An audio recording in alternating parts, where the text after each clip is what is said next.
atrodo, kad tai tiesiog yra duota. Vienam duota, kitam neduota.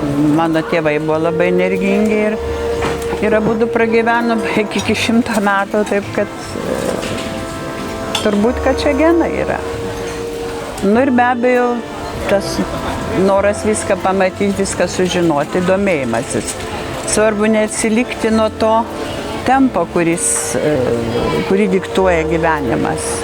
Visko domėtis, tas pakrauna kažkuria prasme. Plus visą laiką su jaunimu dirbau, aš 32 metus dirbau medicinos universitete. Šokėjai irgi jauni žmonės, taip kad tas bendravimas su jaunimu irgi savo duoda pliusą. Jūratė planuoja gyventi iki 100 metų. Nu, aš jau kelintos kartos esu kaunietė, mano tėvai kauniečiai ir aš gimiau ir augau Žaliakalny. Mano vaikystės gatvė, Jankaus gatvė ir aišku visas Žaliakalnis, Ąžuolynas, Vileišio aikštė. Kaunas, tarybiniais metais, taip kitko, Kaune būtent gimė nepaprastai daug tokių gražių renginių, kurie praktiškai tai buvo mūsų rezistencijos išraiška, mūsų tautiškumo išraiška. Gimė toks folkloro ansamblių šventė Grok Jurgelį, gimė gintarinės poros konkursas. Čia mes rodėme ir kultūristus, ir karate.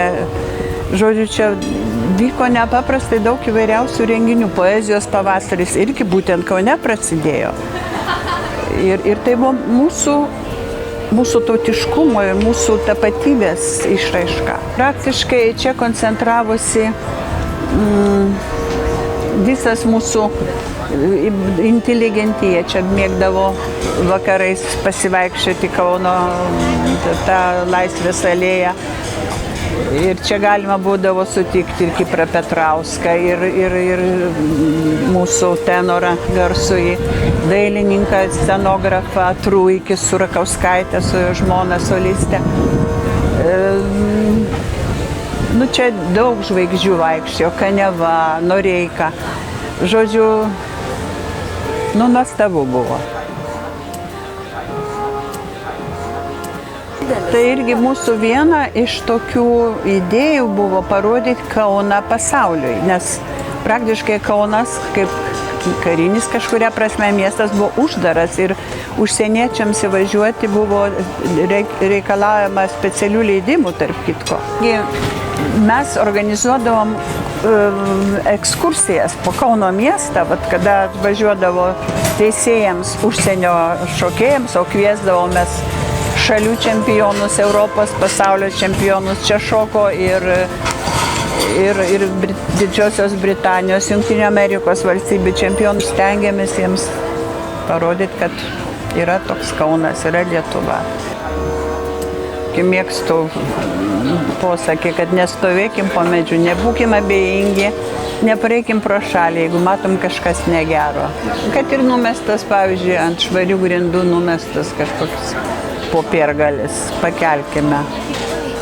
Užgesinkim šviesą, jeigu jinai nereikalinga tai patalpai šiuo metu. Padėkim draugui. Jeigu pamatėm gatvėje kažkokį konfliktą ir matom, kad stipresnis skriaudžia silpnesnį, padėkim tam silpnesniam. Nebūkim abejingi, nestovėkim po medžiu.